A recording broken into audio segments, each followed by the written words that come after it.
Story நேரம் Tamil வியூவர்ஸ்க்கு hi.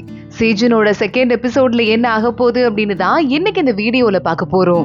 CC மேல பாவப்பட்டு அவங்க அப்பா நேரா அந்த சித்தி கிட்ட போயிட்டு, இங்க பாருமா, என் பொண்ணுக்கு கல்யாணத்துக்கு வந்த சீதனம் எல்லாத்தையும் மாப்பிள்ளை வீட்டுக்கு திரும்ப அனுப்பிடு அப்படின்னு சொல்ல, உடனே இந்த சித்தி பாக்குறா, இந்த கல்யாணம் கண்டிப்பா நடந்தே ஆகணும் அப்படின்னு மனசுக்குள்ள முடிவு பண்ணிட்டு, அப்பதான் நம்ம குடும்பம் பெரிய லெவல் பவர்ஃபுல் ஆகும் அப்படின்னு. நம்ம குடும்பத்துல ஏற்கனவே நிறைய பண கஷ்டம் இருக்கு. சோ சிசிக்கு வந்த எல்லா நகையும் பணத்தையும் நாங்க யூஸ் பண்ணிட்டோம், மிச்சம் நகை பணம் எதுவும் கிடையாதுங்கிறதால திருப்பி அனுப்புறதுக்கு ஒண்ணும் இல்ல. சோ அந்த கல்யாணத்தை நிறுத்துறதுங்கிறது முடியவே முடியாது, கல்யாணம் பண்ணிதான் ஆகணும், இல்லன்னா அவ்வளவு நகை பணத்தை போய் சீக்கிரமா யாராவது திரட்டிட்டு தான் வரணும் அப்படின்னு சொல்ல, என்ன பேசிக்கிட்டு இருக்கு அப்படின்னு சிசியோட அப்பா டென்ஷன் ஆயிடுறாரு. இங்க பாருங்க, இந்த புக்ல எல்லா கணக்குமே இருக்கு, அப்ப ஏதாவது குழப்பம் இருந்ததுன்னா என்ன வந்து கேளுங்க, இது ஒரே ஒரு வலையில மட்டும் தான் நான் எடுத்து என் கையில போட்டிருந்தேன், மத்தபடி எல்லாமே செலவாயிடுச்சு அப்படின்னு வேலைக்கார லேடியோட சித்தி அங்க இருந்து கிளம்பி போயிட சிசியோட அப்பா பாக்குறாரு. அவ்வளவு பெரிய அமௌண்ட்டுக்கு திடீர்னு எங்க போறது அப்படின்னு யோசிக்க ஆரம்பிக்கிறாரு. சிசியோட அப்பா சோகத்தோட வெளியே வர சிசி எங்க வந்துடுறா, அப்பா அம்மாவோட நகைலாம் இருக்குல்ல, அதை மட்டும் எனக்கு கொஞ்சம் கொடுங்க, அதை வச்சு நான் இன்னைக்கு ஒரு டிராமா போட்டு ஏன் நகை எங்க இருக்குன்னு கண்டுபிடிக்கிறேன் பாருங்க அப்படின்னு சொல்லிடுறா. இங்க இன்னொரு பக்கம் இந்த சிசியோட சித்தி பொண்ணு ஜாலியா ட்ரெஸ் அப் எல்லாம் பண்ணிட்டு வெளியே வந்து நின்னுட்டு இருக்க. சிசி அவங்க அம்மாவோட நகையெல்லாம் போட்டு நல்லா ஜாலியா புக்கு படிச்சுட்டு இருக்கா, மினிக்கிட்டு உட்காந்துட்டு இருக்கா. இதை பார்த்தது அந்த பொண்ணுக்கு செம்ம பொறாமை ஆயிடுது. வேகமா சிசி கிட்ட வந்து, அந்த பொண்ணு பேரு பேய் வேகமா ஓடி வந்து, என்னது இது, இவ்வளவு ஜுவல்லரி போட்டிருக்கீங்க, ரொம்ப அழகா இருக்கு, வீட்டுல இருக்கும் போதே இவ்வளவு ஜுவல்லரி யாராவது போடுவாங்களா அப்படின்னு கேட்க, சிசி பார்த்துட்டு, என்கிட்ட நிறைய ஜுவல்லரி இருக்கு அதனால போட்டிருக்கேன், உனக்கு ஒரு வேலை கஷ்டமா இருக்கலாம், ஏன்னா உன்கிட்ட இந்த மாதிரி ஜுவல்லரி இல்ல பாரு, இவ்வளவு சிம்பிளான அதுவும் ஊசி மணி பாசி போட்டுட்டு இருக்க, ஒரு செயின் கூட நீ போடல அப்படின்னு சொல்லிட்டு சிசி பேருனே நக்கலா பேசிட்டு இருக்கா பேய பார்த்து. பேய் உடனே, இப்ப நான் என்ன பண்றேன்னு பாரு, என்கிட்ட எவ்வளவு ஜுவல்லரி இருக்குன்னு காட்டையே தீர்றேன் அப்படின்னு சொல்லிட்டு நேரா அங்கிருந்து கிளம்பி உள்ள போக, அவங்க அம்மாவோட வேலைக்கார லேடி இந்த நகையெல்லாம் பார்த்து பத்திரமா இருக்காங்க, அவங்கள வேற ஒரு வேலைக்கார பொண்ணை வச்சுட்டு வெளியே கூட்டு போயிடுறா. அடுத்து இந்த பேய் நேரா உள்ள போறா. சிசிக்கு வந்த சீதன பொருள் எல்லாம் அவங்க அம்மா பத்திரமா அவங்க ரூம்ல சேர்த்து வச்சிட்டு இருக்காங்க. அதை எடுத்துட்டு அதுல அவளுக்கு பிடிச்ச ஒரு கோல்டு ஹேர் பின் எடுத்து வெளியே கொண்டு வர, சிசியோட வேலைக்கார பொண்ணு வந்து அந்த இடத்த பார்த்துட்டு போயிடுறா. சிசி கிட்டே சொல்லிடுறா. சிசி நேரா அங்கிருந்து கிளம்பி வந்து வேலைக்கார பொண்ணுங்களை எல்லாம் கூட்டு வந்து ஒட்டு மொத்தமா எல்லா நகையும் வெளியே எடுத்துட்டு போக, அந்த இடத்துக்கு சித்தி வந்துடுறாங்க. எவ்வளவு தைரியம் தான் என்னோட ரூம்ல இருந்து எடுத்துட்டு போறதுக்கு உத்தரவு போட்டிருப்பீங்க, இதுக்கு யாரு பெர்மிஷன் கொடுத்தது அப்படின்னு கேட்க, இது எனக்கு வந்து சீதனம், அதை நான் எடுத்துட்டு போறதுக்கு யார்ட்டையும் கேட்க வேண்டியது கிடையாது, இது செலவாயிடுச்சு நீங்க அப்பாட்ட சொல்லிருக்கீங்க, ஆனா செலவாகல, அதை நிரூபிக்கிறதுக்கு என்கிட்ட ஆதாரம் இருக்கு அப்படின்னு சிசி சொல்லிக்கிட்டு இருக்கா. சிசியோட அப்பாவும் வந்துடுறாரு. என்னமா இது ஏமாத்து வேலையா இருக்கு அப்படின்னு கேட்க, இங்க பாருங்க, இந்த நகையெல்லாம் அவங்களோட தான் அப்படின்னு சொல்றதுக்கு எந்த ஒரு உரிமையும் உங்களுக்கு கிடையாது, அது மட்டும் இல்லாம ஏன் நகையை வித்து நான் செலவு பண்ணிட்டு அந்த நகையை நான் எடுத்து வச்சிருந்தேன், அப்படி பார்க்கும்போது இது என்னோட நகை தான் அப்படின்னு சொல்ல அநியாயமா இருக்கு, நான் ஆக்ஷன் எடுக்க வேண்டி வரும் அப்படின்னு சொல்லிட்டு சிசியோட அப்பா சண்டைக்கு வந்துடுறாரு. அப்போ சிசியோட சித்தப்பா அங்க வந்துடுறாரு. இதுக்கு இந்த மாதிரி தேவையில்லாம பேசிக்கிட்டு, பாட்டி எங்க அம்மா ஊருக்கு போயிருக்காங்க, அவங்க வந்தோடனே எது வந்தாலும் பேசிக்கலாம்ல அப்படின்னு சொல்ல, அதுக்கு அம்மா வரட்டும் அதுக்கப்புறம் பேசிக்கலாம், அதுக்கு முன்னாடி என் பொண்ணு நகையை அனுப்பணும்னு சொல்லிருக்கா, அதை அனுப்புங்க அப்படின்னு சொல்லிட்டு சிசியோட அப்பா அங்கிருந்து கிளம்பி போயிட எல்லா நகையும் திரும்ப அனுப்பிடுறாங்க. இங்க இன்னொரு பக்கம் கோர்ட்டுக்கு, அதாவது இந்த கமாண்டன்ட் வேலைக்கு ஏத்துக்கிறதுக்கு நம்ம ஜின்னு ஆபீஸ்க்கு போறான். அங்க ஒரு ஜட்ஜ் ஒருத்தர் இருக்காரு, அவர் தான் ஜின்னுக்கு அந்த கமாண்டன்ட் பேட்சையும் கொடுக்குறாரு. இதுக்கு மேல உங்க வேலையை நல்லா பாத்துக்கோங்க, நம்ம ரெண்டு பேருமே சேர்ந்து இந்த ஆபீஸை ரன் பண்ண போறோம், நான் ஜட்ஜா இருக்க போறேன், நீங்க கமாண்டன்டா இருக்க போறீங்க அப்படின்னு சொல்ல, சரிங்க பாத்துக்கலாம் அப்படின்னு சொல்லிட்டு நம்ம ஜின்னும் அந்த இடத்த சுத்தி வரான்.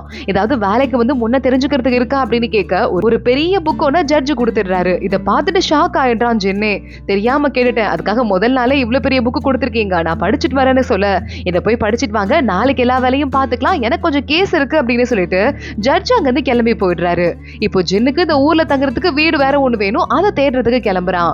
இங்க இன்னொரு பக்கம் நம்ம சிசியோட அப்பா வெளியே போறவர் மறுபடியும் வீட்டுக்கு வர, திரும்பி அனுப்பின எல்லா சீதன பொருளும் மறுபடியும் ரிட்டர்ன் வந்திருக்கு.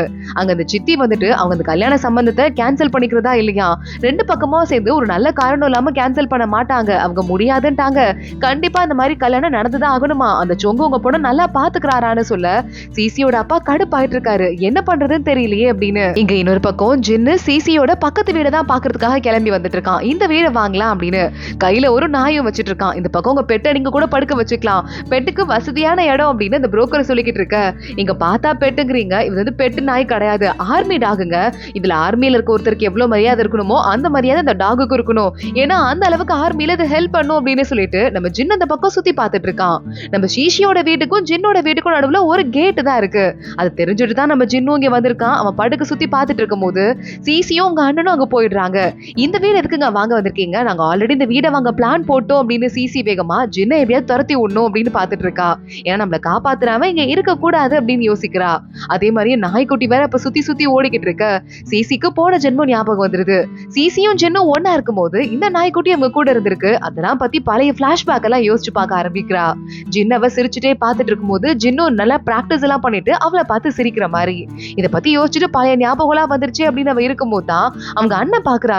இந்த வீடு அவங்களே வாங்கிக்கிட்டுமேமா அப்படின்னு சொல்லிட்டு. ஆனா அந்த நேரம் பார்த்து சொங்க அவங்க அம்மாவோட சிசியோட வீட்டுக்குள்ள போக சிசி பயந்து போயிடுறா. நேரா அந்த கேஸ் நடக்கிறதுக்கு வந்துடுறா. நம்ம சானு அதாவது சிசியோட அண்ணனும் நம்ம சிசியும் வந்து உட்காந்துகிட்டு இருக்க. சித்தியும் உள்ள வந்துடுறா. அதே மாதிரி சொங்கு அன்னைக்கு நடந்தது ஒரு மிஸ் அண்டர்ஸ்டாண்டிங். இங்க பாருங்க மாமா, நான் உங்க பொண்ணை கல்யாணம் பண்ணிக்கிறதுன்னு திட்டத்தோட இருக்கேன். கண்டிப்பா அந்த கல்யாணத்தை யாராலையும் தடுத்து நிறுத்த முடியாதுன்னு சொல்ல என் பொண்ணுக்கு விருப்பம் இல்லைன்னு சொல்றா. அப்புறம் என்னப்பா அப்படின்னு சிசியோட அப்பா கேக்குறாரு.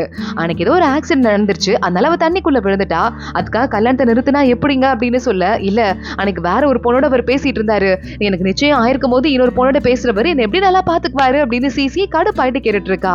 இங்க பாருமா, நான் நல்லா படிச்சவன், நான் அடுத்த பொண்ணுங்களே ஏமாத்தவோ இல்ல அட்டாக் பண்ணவோ மாட்டேன். அன்னைக்கு நடந்தது ஒரு மிஸ் அண்டர்ஸ்டாண்டிங்மா அப்படின்னு சொல்ல, என்னது ஏமாத்த மாட்டீங்களா? அன்னைக்கு என்ன கொலை பண்ணிட்டு உங்க லவ்வரை கல்யாணம் பண்ணிக்கலாம்னு நினைச்சீங்க, அதான உண்மைன்னு சொல்ல, இல்ல அது உண்மை கிடையாது அப்படின்னு இந்த சொங்கு சொல்ல ஆரம்பிக்கிறான். நான் உன்னை நல்லா பாத்துக்குவேன் அப்படின்னு. சொங்கோட அம்மா அங்க இருந்துட்டு அவன் என்ன சொல்றது, நான் சொல்றேன் நீ என் வீட்டுக்கு மருமகளாவா, உன்னை வந்து யாருமே கஷ்டப்படுத்த நான் விட மாட்டேன் அப்படின்னு சொல்ல, சிசிக்கு தானே ஃபர்ஸ்ட் டைமா ஏற்கனவே எக்ஸ்பீரியன்ஸ் பண்ணிருக்கால, அதை யோசிச்சு பாத்துட்டு இருக்கா. சிசிய பாத்துட்டு அவங்க மாமியார் கல்யாணத்துக்கு அப்புறமா, ஏண்டி என் பையன் வீட்டுக்கே 2 நாளா வரல, இவ்வளவு கேவலமா ட்ரெஸ் போட்டிருந்தனா உன்னை பாக்குறதுக்கு எவனாவது ஒருத்தன் வருவானா, வேலைக்காரனே உன்னை திரும்பி பார்க்க மாட்டான் அப்படின்னு இன்சல்ட் பண்ணிருக்காங்க. அடுத்த நாள் சிசி அழகா ட்ரெஸ் எல்லாம் பண்ணிட்டு மறுபடியும் மாமியாரை பார்க்க போக, இவ்வளவு மினி கேட்டு எவனை மயக்கிறதுக்கு போற அப்படின்னு மறுபடியும் அவளை திட்டிருக்காங்க. இதெல்லாம் யோசிச்சு பார்த்துட்டு சிசி உன் வாயிலிருந்து வர வார்த்தைக்கும் ஆக்ஷனுக்கும் சம்பந்தமே இல்லைன்னு எனக்கு தெரியாதான்னு யோசிக்க ஆரம்பிக்கிறா. நான் கல்யாணத்தை நிறுத்துறதுன்னு முடிவு பண்ணிட்டேன் அப்படின்னு. நீ கல்யாணம் பண்ணிட்டு என் வீட்டுக்கு மருமகளா வந்துதான் ஆகணும், இல்லன்னு வச்சுக்கே உனக்கு 60 சவுக்கடி காத்துட்டு இருக்கு, அதை வாங்கினா நீ தாங்க மாட்ட, செத்து போயிடுவ, பரவாயில்லையான்னு கேட்க, இந்த மாதிரி ஒரு கொலைகாரனோட பொண்டாட்டியா வாழ்றதுக்கு செத்து போறதே பரவாயில்ல, நான் கோர்ட்ல போய் கேஸ் போடுறேன் அப்படின்னு சிசி அங்க இருந்து போறா. அவங்க அண்ணனும் கூட போயிட்டு இருக்கான். கோர்ட்லயா கேஸ் போடு, யார் மான போதுன்னு பாத்துக்கலாம் அப்படின்னு, அதுவும் சாட்சி சொல்றதுக்கு ஆள் வரணும்ல, எங்க குடும்பத்துக்கு எதிரா அப்படின்னு அந்த மாமியார் கத்த ஆரம்பிக்கிறா. சிசி வரும்போது அங்க வெளியே ஜின் நின்னுட்டு இருக்கான். இந்த பக்கத்து வீட பார்க்க வந்ததால உங்ககிட்ட கொஞ்சம் பேரம் பேசலாம்னு வந்தேன், அப்பன்னு பார்த்து உங்க வீட்டுல நடந்த சில சம்பவத்தை எல்லாம் கேட்டுட்டேன், உங்களுக்கு சாட்சி சொல்றதுக்கு ஆள் வேணும், உங்களை தண்ணிக்குள்ள தள்ளி விட்டதை சில பேர் பார்த்திருப்பாங்க, அதை நான் உங்ககிட்ட கொஞ்சம் எக்ஸ்பிளைன் பண்ணணும் அப்படின்னா அதுக்கு முன்னாடி இந்த வீடை நான் வாங்குறதுக்கு நீங்க ஓகே சொல்லணும்னு சொல்ல, சரி ஓகே அப்படின்னு சிசி வேகமா சொல்லிடுறா. அதுவும் இல்லாம நான் தான் உங்களை காப்பாத்தினேன் அப்படின்னு ஜின் அந்த முக்கியமான பாயிண்டையும் சொல்லிட, சிசியோட அண்ணன் ஷாக் ஆயிடுறான். என் தங்கச்சியை காப்பாத்துனது நீங்களா, இது தெரியாம போயிடுச்சு அப்படின்னு ஜின்னு கூட பேசிட்டே அங்க இருந்து கிளம்புறான். இங்க இன்னொரு பக்கம் சிசி வரா. வீட்டுக்கு வந்து உட்காந்து சாம்பிராணி செய்ய ஆரம்பிக்கிறா. செஞ்சுட்டு அதை பார்சல் பண்ணிட்டு நைட்டு நேரத்துல கொடையை தூக்கிட்டு ரகசியமா ஒரு இடத்துக்கு போயிடுறா. ஏன்னா அவளுக்கு அன்னைக்கு சொங்கோட அந்த பிரிட்ஜ் மேல நின்னு பேசிட்டு இருந்த சீக்ரெட் பொண்ணு யாரு அப்படின்னு லைட்டா முகத்தை பார்த்த மாதிரி ஞாபகம் இருக்கு. அந்த கடை ஒண்ணுக்கு போறா. அந்த கடையோட ஓனர் பொண்ணு ஒருத்தி இருக்கா, சியாங் அப்படின்னு சொல்லிட்டு. அவதான் அங்க நின்னுட்டு இருந்த பொண்ணுன்னு, நீ தானே எனக்கு இருந்ததுன்னு கேட்க, உடனே சியாங் பார்த்துட்டு ஆமா நானே தான் அப்படின்னு சொல்லிடுறா. சிசி உடனே நான் யாருக்கும் தெரியாம சாம்பிராணி செஞ்சு கொண்டு வந்து உன்கிட்ட கொடுக்குறேன், அதை வித்து நீ எனக்கு காசு தர, அதை வச்சுதான் நான் காசு சேர்த்து வச்சுட்டு இருக்கேன், நான் உன் அக்காவா பார்த்தேன், நீ எனக்கு இப்படி ஒரு துரோகம் பண்ண அப்படின்னு கேட்டுட்டு இருக்க. இங்க இன்னொரு பக்கம் நமக்கு பிளாஷ்பேக்க காட்டுறாங்க. சிசிக்கு இந்த கடையோட சாவி ஓடையும் இந்த சியாங் கொடுத்திருக்கா. உனக்கு எப்பெல்லாம் வீட்டுல போர் அடிக்குதோ அப்ப நீ இங்க வரலாம், இது வந்து உன் கடை மாதிரி, நான் வந்து உன் அக்கா மாதிரின்னு சொல்ல, அப்படியா நானும் உங்களை ஒரு அக்கா மாதிரி தான் பாக்குறேன் அப்படின்னு சிசியும் சொல்லியிருந்திருக்கா. இதெல்லாம் கேட்டுட்டு நம்ம ஷியாங் சொல்லிக்கிட்டு இருக்கா, இப்ப எதையும் மாத்த முடியாது, நீ அந்த சொங்க கடைக்கு கூட்டு வரும்போதுதான் அந்த சொங்க என் கிட்ட காதல்ல விழ ஆரம்பிச்சான், எனக்கு அப்புறம் தான் தெரிய வந்தது அந்த சொங்க அவ்வளவு நல்லவன் கிடையாது, என்ன லவ் பண்ணல, என்கிட்ட பிசினஸ்ல நிறைய காசு வருது அப்படின்னு தெரிஞ்சுட்டு அதை யூஸ் பண்ணி அவன் நிறைய கேம்பிளிங் விளையாடி எல்லாம் கடன் ஆயிருந்தது, என்கிட்ட வாங்கி அடைச்சான். ஆனா நான் ஒரு பிசினஸ் பண்ற லேடி, எனக்கு ஆபத்து எக்கச்சக்கமா இருக்கு, நான் நல்லா இருக்கணும் அப்படின்னா ஒரு பெரிய குடும்பத்துக்கு மருமகளா போனா மட்டும் தான் வாய்ப்பு உண்டு, அதனால அந்த குடும்பத்துக்கு நான் கல்யாணம் பண்ணிட்டு போறதுன்னு முடிவு பண்ணிட்டேன்னு சொல்ல, அந்த பையன் அவ்வளவு நல்லவன் இல்ல, அவன் குடும்பமும் நல்லவன் இல்ல அப்படின்னு சொல்லிட்டு சிசி சொல்ல ஆரம்பிக்கிறா.